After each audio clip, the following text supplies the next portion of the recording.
So let's get right into it. Again, we're going to have this as much as interactive as possible. So we're going to start off with a couple slides, and I'm actually going to ask some questions just to get us thinking. During the conversation, during the presentation, if you have questions, stop. We'll be giving examples. I'll ask you if you have examples. So we want the day to be as interactive as possible. We will be doing a couple very specific interactive exercises. One of them is going to be message development. We will pick a topic and think through messaging. And what we want out of that is for you to go back and understand how to build a good, strong message in your own office so that you can go back with your colleagues and do that when necessary. And then we're going to be doing practice interviews. So we probably won't have time to do everybody, so we'll ask for some volunteers. We should be able to get 5 to 7 folks up. The goal will be about 2-minute video. The reason we do about 2 to 3 minutes, one, it gives me a chance if you go off the reservation, I can kind of keep taking you there and use that as an example afterwards. It also, the reality is you can hide little idiosyncrasies from me for about 90 seconds. After about 90 seconds, it's really hard to hide them. So that's one reason we keep you on for about 2 minutes, just so natural things start coming out, and we can go through those. We will go through a critique. I will be gentle, and we'll have fun. I guarantee it. So the agenda for today, welcome and introductions, check. We're going to talk a little bit. This is our first part. I'm going to ask you a little bit of questions just to get us thinking about what's working, what's not working. Thank you, Bradford. If you see me jump in, that's because I'm supposed to stay in this box here. We'll talk about understanding the media. There is a huge difference from the media, where the media was 20 years ago to where they are now. We'll talk about understanding the media, the reporters, becoming part of the news, how you actually become, and the word we're going to use today a lot is resource. Keep that in mind.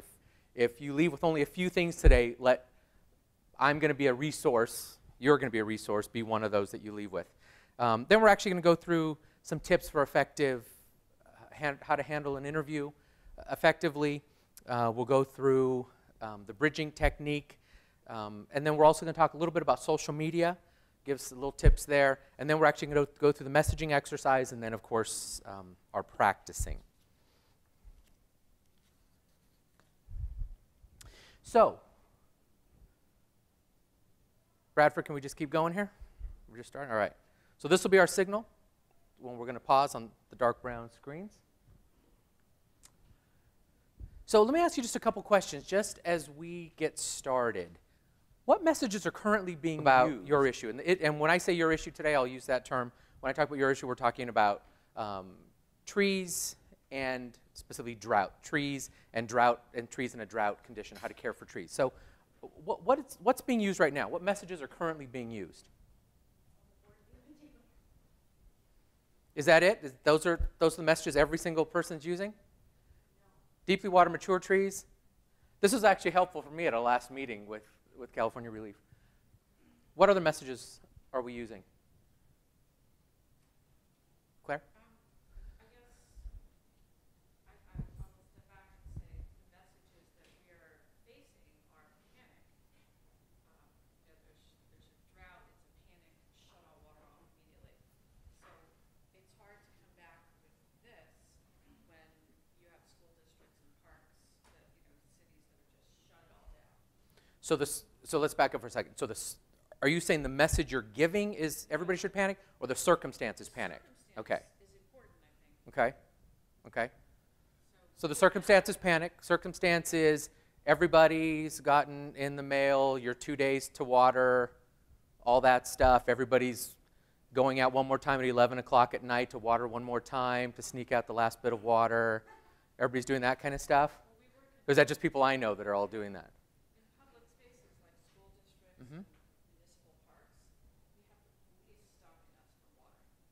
So when we say, we think we should deeply water mature, that's when people are reasonable. But we're in a state of panic, like we shut it down. Okay. So I just wanted to mention, okay. It's hard for us to say anything, but you're crazy if you let these trees die. Okay.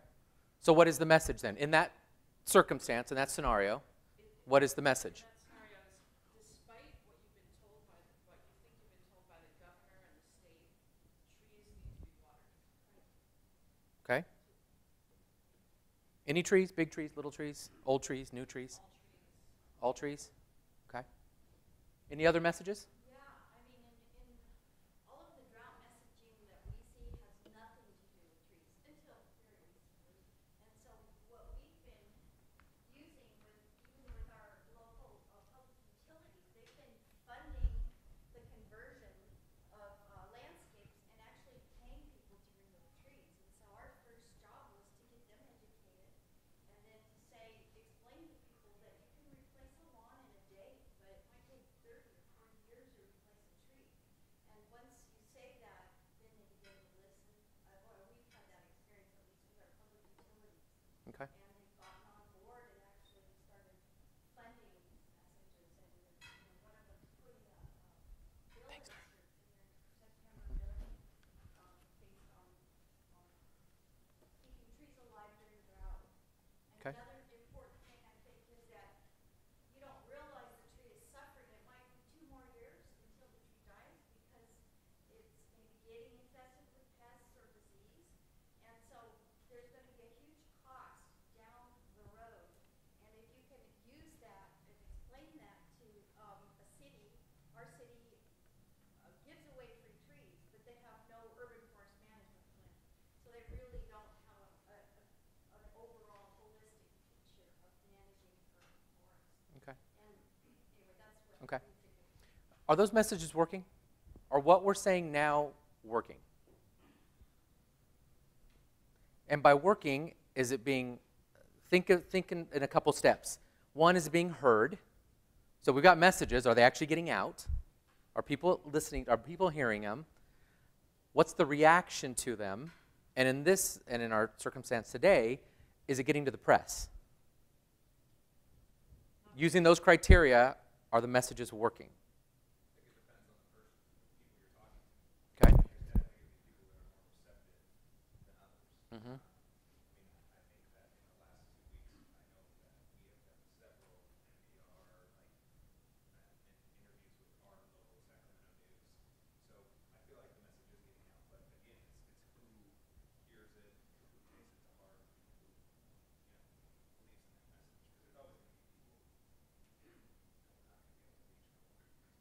Okay, good. And I'm glad you said that, Matthew, right? I'm glad you said that because one of the things we'll talk about today is how to make that resonate with more people. So yeah, there are the people that are instantly caring about this issue, that are instantly, it's going to resonate with them. So one of the things we're going to talk about today, and especially with the Latino audience, we're going to be weaving in how to effectively reach the Latino audience. So that's one question we're going to come back to as well, is how to get that specific audience, but how to get other audiences that aren't listening, aren't caring right now to listen. Any other thoughts on whether it's working, how it's working? Some communities, maybe there's not a cheerleader, or there should be a cheerleader. How do you decide what that cheerleader should be? So as park superintendent, our community is looking at us as example setters, good, bad, or indifferent. Mm-hmm. As a tree Lodi member, if our mission is education, are we helping the community? We're not providing education to all facets of the community, be it students, Mm-hmm. at FFA, or the garden club, or the Chamber of Commerce, civic clubs. Somebody has to be the cheerleader. Yeah. Okay. And we're going to talk a little bit more about that today. We're going to talk about that a fair amount in our 45 minutes tomorrow. How to create cheerleaders. We call them an army. Cheerleaders also works.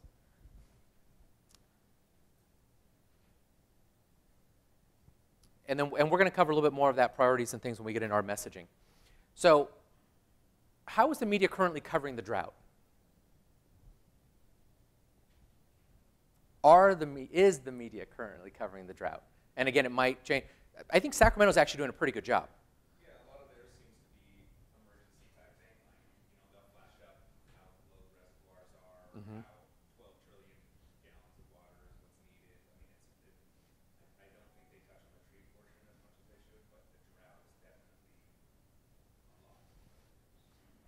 In the community do people, does that seem to resonate across the board? It's not necessarily trees or the issue, it's drought, right? Okay. And we'll talk. And that makes sense when you understand the media and how they work. We'll talk about that in a few minutes, but you know, their old adage, if it bleeds, it leads. That's still the mentality. So how to save a tree or a helpful tip is not as important for the press as, because it's not the thing that they can flash that's going to get you to stay tuned over the 2-minute commercial block to come back. What's the tease that's going to get you to stay and not change the channel for when they come back in 2 minutes is fear, right? The panic, the drought. Well, we've had a couple contacts with the press in the last 2 weeks, and what they wanted was they wanted to lead with the story about a tree just fell on some children in LA, Mm-hmm. and that was caused by the drought. But the disaster story, like you said, they wanted the drama. Literally yesterday, I was on the phone with ABC News, and they said, Cindy, we want drama. We want to anthropomorphize the tree. We want it to be somebody who's really upset and angry and has passion that their tree is dying and it's being pulled out. And that's what they want. Yeah. Okay. Yeah. In San Luis Obispo, I think we have a pretty favorable media attitude, and especially with the radio, the NPR affiliate. One of the things that I thought resonated really well, I reposted it on my company Facebook page, and that was the story of the sequoias being threatened, you know, giant sequoias. Mm-hmm. And you know, it's just an anecdote, but where I may get 100 reaches on a typical post, that got close to 600 in just a few days. And I think people, you know, and of course there was a nice graphic of one of the, you know, giant sequoias Yeah. on there. I think the leading thing, I mean, you know, and you just mentioned fear, and I think that, you know, if you can get something that people do resonates to them personally, I think that's got everything to do with it. Yeah. Right now, part of the issue, I think, is, and with any news story, a lot of times initially people don't understand it. They've been told it's a problem. Everybody knows the drought's an issue, but they don't understand to what extent the drought is an issue. They don't understand, and oftentimes the media and everybody's talking about things in a global sense. And one of the things that's always important is how do we then make it real to San Luis? How do we make it real to residents in Lodi and to different socioeconomic? So one of the next question is the Latino press covering it? And by this I primarily mean Spanish language. And how do we get them to cover it? Are they covering? Have you guys seen any? Are any of your local Spanish language media covering it? Okay. Has anybody been reaching out specifically to Spanish language press? Okay. Does anybody have a Spanish language spokesperson in your team? I see a couple nods, a couple nervous chuckles, a couple nod. Okay. Okay. So one of the questions we're going to talk about a little bit today, because we're going to intersperse a little bit a bigger focus on the Latino press and Latino community, is how do we get the Latino press and how do we get the Latino community to care about this issue? And one specific audience is low-income Latino audiences. How do you get a low-income Latino person in an urban setting to care about drought, to care about their trees? I think when we started with Cindy, we were actually talking about planting trees. Okay? Is that going to be enough? So let's think, if you're low income, typically, here's how you typically, when we're looking at someone, we're trying to figure out what's going to motivate them. Okay? So one of the first things, Cindy, and I think at mine and Cindy's first meeting, we were talking about reaching a low-income Latino audience. Cindy, remember the first question I asked you when we started talking about giving them trees? The question is, what kind of trees are you going to give them? And the first thought was, well, trees that have shade, which is nice. That's nice.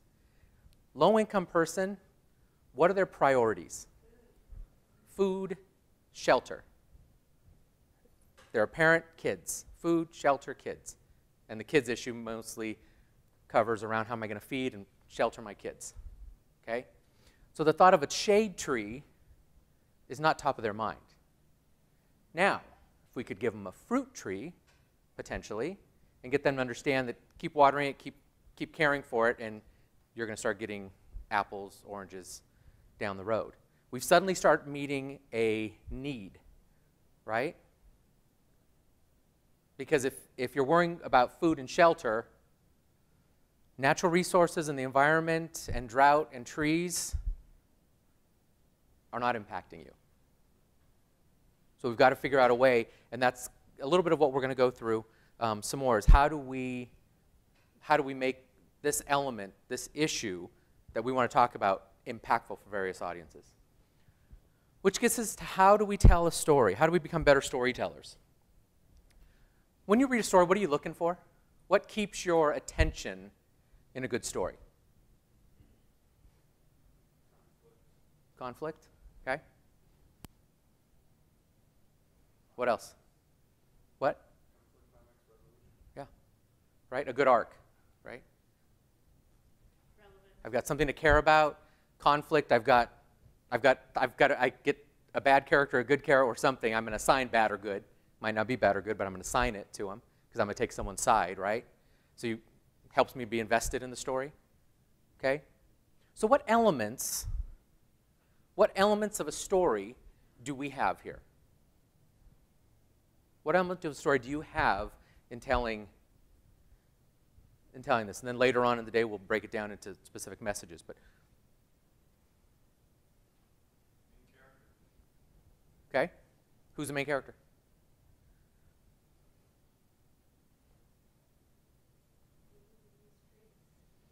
People who use trees?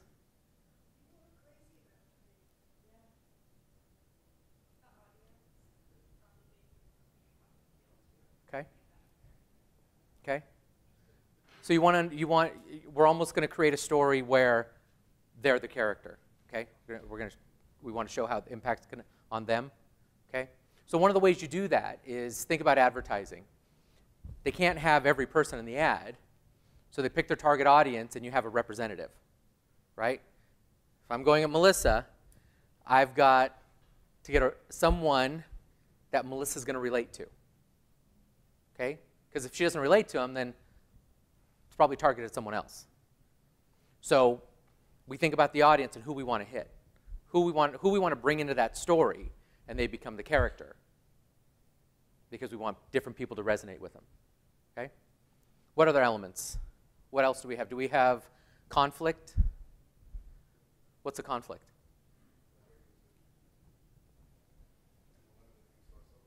Mm-hmm. Okay.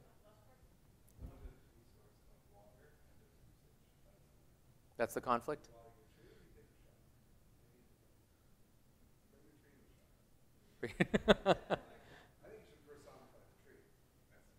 Personify the tree? Okay.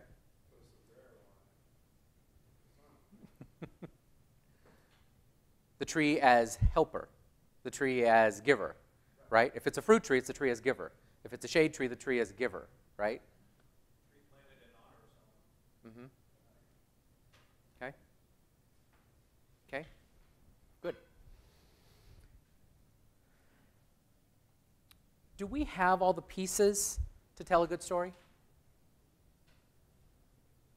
Right now, do you feel like you could tell a good story? And what we're trying to do is a story that moves people to think again, and then to act, right? Do you have enough of those elements right now that people would care? I think we would need like a bad character in opposition to the protagonist of the story, which could just be the drought itself. There is no resolution yet. Mm-hmm. Okay. Anything else? What other elements? More facts about the value of the tree that are sound bites. Okay, facts. Good facts, why trees are important, why they need to stay. You're also dealing with why trees versus lawn versus plants versus showering, laundry. Would it be like, how would you like to live in a world without trees? And imagine how horrible it would be without all the services they provide for us as compared to the benefits they give us? Comparing those two things? It could be. One of the things I want you to start thinking through is, because that's a little bit more abstract, it's a little bigger picture, how do we then make it meaningful? One of the problems we often deal with clients is that they want to tell a big picture story, and then what you're left with is the reader, listener, viewer, person you're communicating with is left to then pull out meaning for themselves. So one of the things we're going to think about is how do we keep tearing down and building a message that gets more and more direct and more specific, so that when you're telling a story, you know the takeaway, as opposed to a big picture story where the listener, viewer, reader has to come up with their own takeaway. Marjorie? I'm not sure who's in charge of the campaign, but the memes that have been quantifying the impact of pollinators on our food, and the picture of the grocery store. This is what your produce aisle would look like without bees. I don't know how we would project that onto trees, but quantifying it in that way. Yeah. Because it then takes the steps, right? Because then you've turned water, trees, into produce in your grocery store. Okay? Perfect example, right? She brought the whole thing down so that you're not just thinking, well, yeah, that's a farmer's trees. No, that's a farmer's tree that you then need to fill up the bin at the grocery store. So are you talking about the economic benefits of the trees? Is that Well, and even breaking it down past that, I mean, you can talk about economics, or you can talk about people putting food on their plate, on the Yeah. table. If we can funnel that down to, I mean, Yeah. people don't really think of, I'm going to turn on the faucet, it's always going to be on, and if I leave it on and I leave the house for an hour, there's really no impact on me. It's very difficult to connect Yeah. to, so Yeah. I don't know how we would do that. And that's part of the problem. Marjorie, you put your finger on it right now. That's part of the problem we're dealing with the bigger drought issue, is when I go to my sink, the water turns on. So I'm not seeing it as much. Yeah, I got the letter that tells me to water every 2 days, and I'm sticking to it. But right now it seems like a big picture problem. Okay? And for a lot of people, it's not something that's top priority to them. Let's say we go to a low-income community. What they're thinking about is food and shelter. Okay? The term for this, oftentimes, in a low-income community is rich people problems. Right? I don't know, you guys actually have time to worry about that? I'm worrying about food and shelter. And you want me to think about trees and the drought? When I go, as long as I've got enough money to pay my bill, my water turns on. Mm-hmm. You live in Riverside, in the middle of the summer. It is so hot that people love their trees because all you do is step into the sun or into the shade and you feel the difference. And it's a way to truly quantify, especially if you can't afford to pay the high expense for air conditioning. Mm-hmm. But your trees will help shade your home or keep you cool. And so that's very important, I think, to people that live in a hot region. Okay. It's a good example. And I guess the only other question is, you talked about 1 second. making it personal. Brown screen. We're going to take a break.